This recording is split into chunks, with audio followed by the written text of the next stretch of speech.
Shalom, shalom. Brother Kawalwa here again. Abaratazah by the spirit and power of YAHAWAH, BaHaSham YAHAWASHI, BaHaSham Harakakadash. I'd like to begin this lesson first and foremost by giving all praises. Kal Halalim La YAHAWAH, BaHaSham YAHAWASHI, BaHaSham Harakakadash, giving double honors to the apostles and elders of Great Millstone that surely do well, pushing this doctrine in sincerity and in truth throughout the four corners of the earth, risking their lives to do so. I say shalom to you, shalom to the Akim by the hedges and highways, pushing this doctrine in sincerity and in truth, risking their lives to do so as well. I say shalom, shalom to the Akim sitting at home in silence, to their husbands in all subjection. I say shalom to you, shalom Labakariam, shalom to the elect, the speckled with foreigners of Israel. Asha Shabbat Kowalwa here again.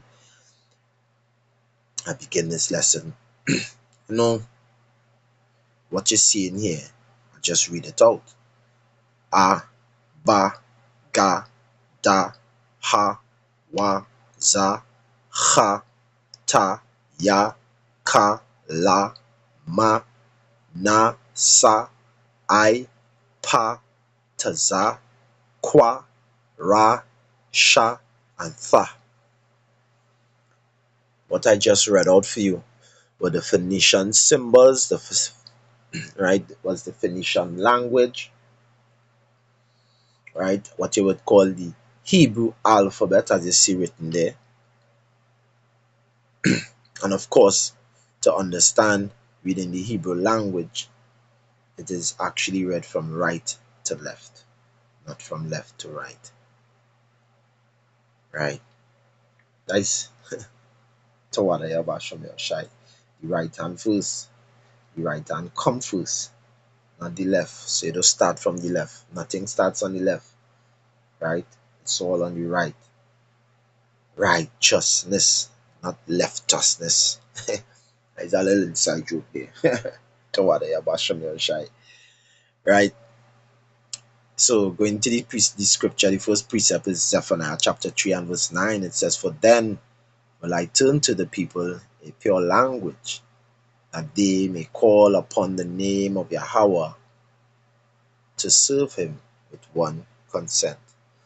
When it says "for then," that then, speaking of a time, it speaks of a time to come.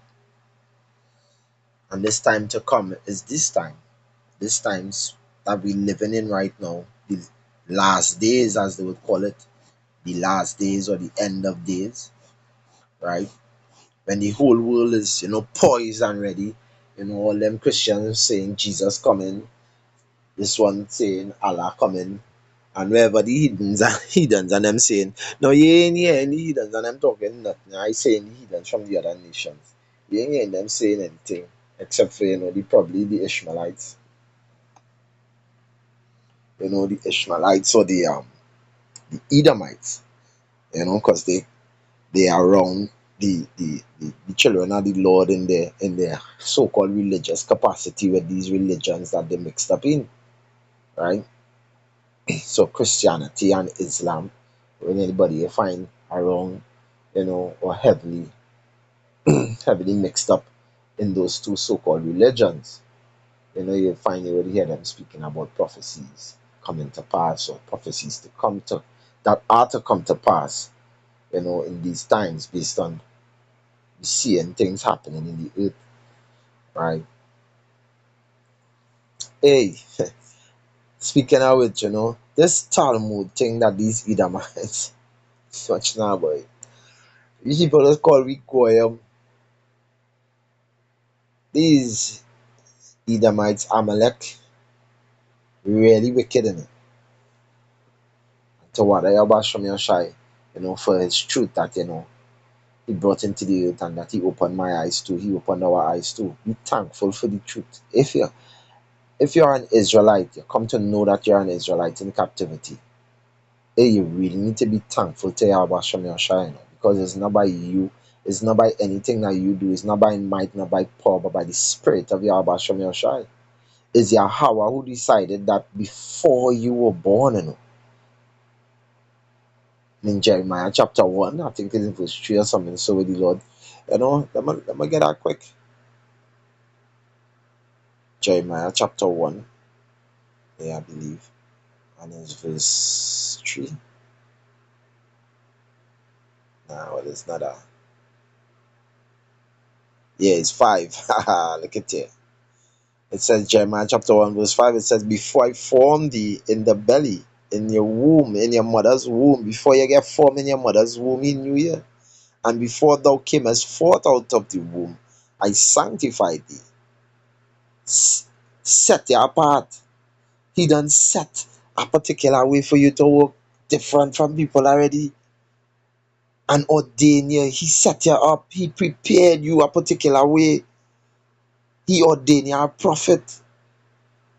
He fashioned you to be this particular way, and you cannot deviate from that unto the nations. So, hey, to what are your basham, your shy, the Lord open up your tongue, your understanding, so that you could understand the Hebrew language in this time. The scripture saying this time he would pour, he would bring back, he would restore, he would return, he would turn, restore. Let me get it back again, because look at here, Zephaniah 3 and verse 9. Yeah, right? Wait this boy. It's like a translation comparison. Yeah, yeah. Look at here. In the New King James Version, it says, for then will I restore to the people. To restore something means that, hey, it was already there, it is not there at the moment, and it needs to come back, right? That's just making it, in simple layman terms now, right? I want to find it at one that it say return now, boy. I can't remember which one I saw, but it says, for I will return. They can say restore again here. They can say restore again here, right?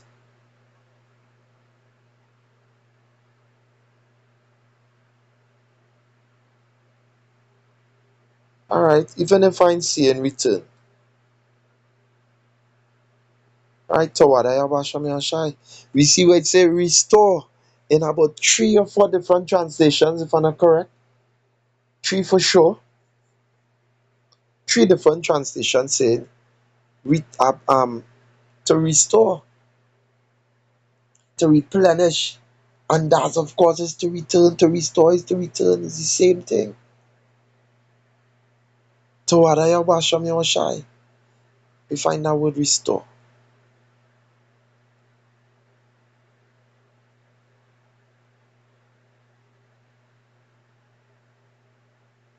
Let's see, let me put it right there.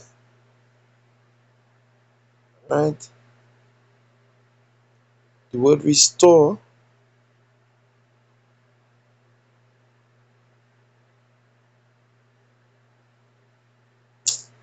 hey, listen. The madness is this.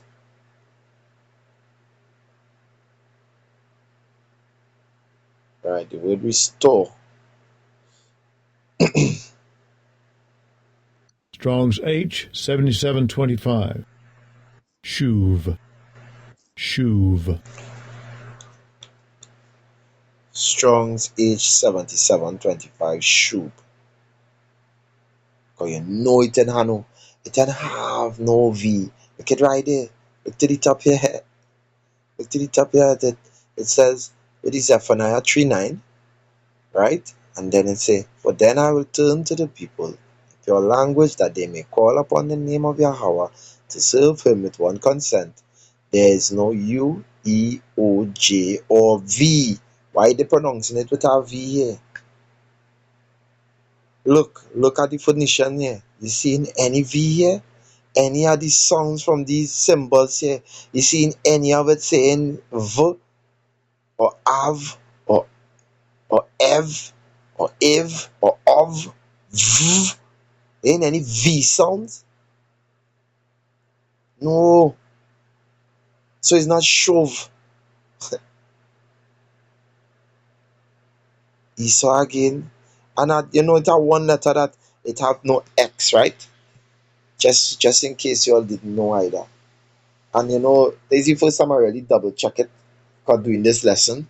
But I used to always say that as well, when you're teaching people, or you're telling somebody, and you're bringing it to their remembrance in patience abarataza, it is always come to my remembrance that it doesn't have any X either.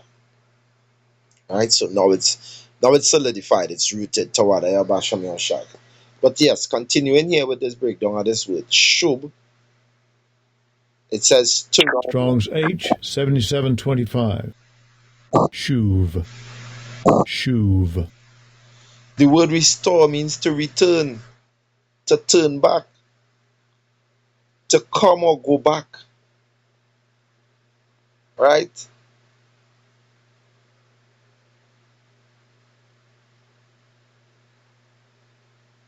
To restore, refresh, repair, to cause to return, bring back, to bring back, to allow to return, put back, give back, watch now, relinquish, meaning the people that took it away from us, that they give up, they can't keep the knowledge again. Listen, the point is made toward YAHAWASHI Yahawashi, right?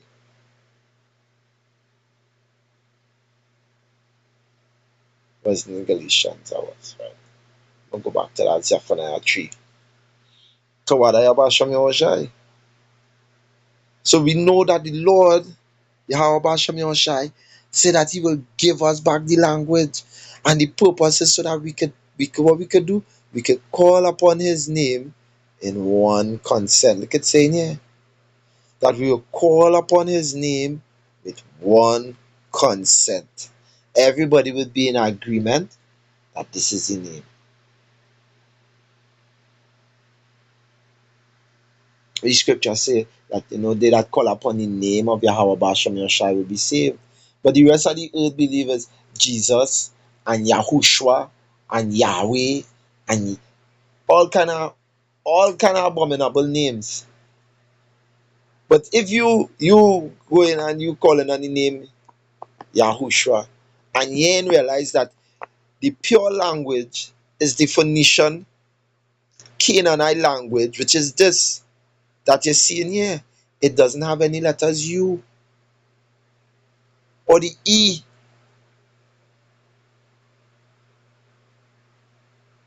So what they're trying to do, make it make sense. Isaiah chapter 19 and verse 18 says, in that day shall 5 cities in the land of Egypt, of course, like spiritually Egypt, right? It says, they shall speak the language of Canaan and swear to YAHAWASHI Yahawashi of hosts. One shall be called the city of destruction. Listen, of this Egypt here, of course, the word means bondage. So in this time, Egypt means what?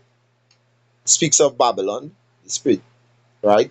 So this here was speaking about Egypt, of course, in that days, literal Egypt, right? But in these days, right here in Egypt, in the city of bondage, in spiritually Sodom and Egypt, in Babylon, the people calling upon the name of the Lord, they speak in that language,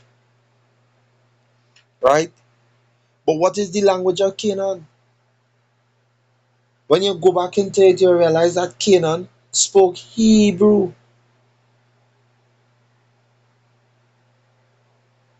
How we know Canaan spoke Hebrew? Come on, Canaan was the son of Ham. Shem, Japheth, and Ham, the sons of Noah. They come off the ark. What language was Noah speaking? What language was his son speaking with him? Hebrew.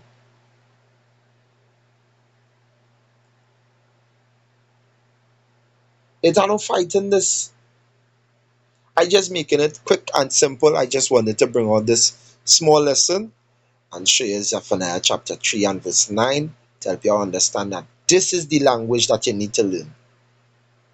For those that the Lord give that witness and put that fear so that they will come to trust and believe that this is the truth, learn this language, Abaratazar. Go at the pace that the Lord set you to go at. Don't let nobody force you and push nothing on you. You go according to the pace and the love and the zeal that the Lord put in you. Give your diligence to what YAHAWASHI. You ain't doing this for nobody. You ain't doing this for anybody. You ain't even doing this for yourself. You're doing it unto YAHAWASHI.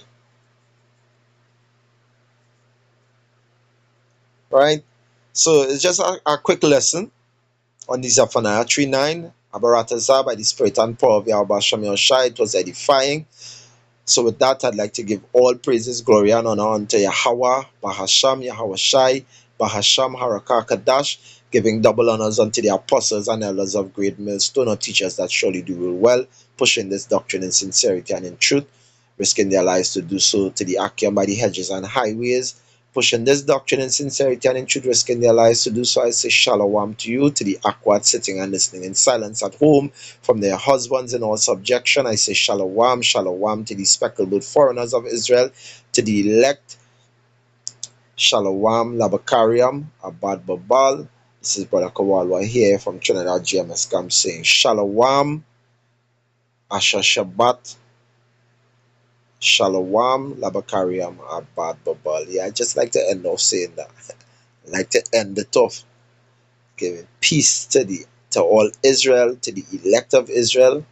And well, you know what the Abad Babal means. I ain't going to say it in plain terms. To Wada Yabasham Yoshai. Asha Shabbat.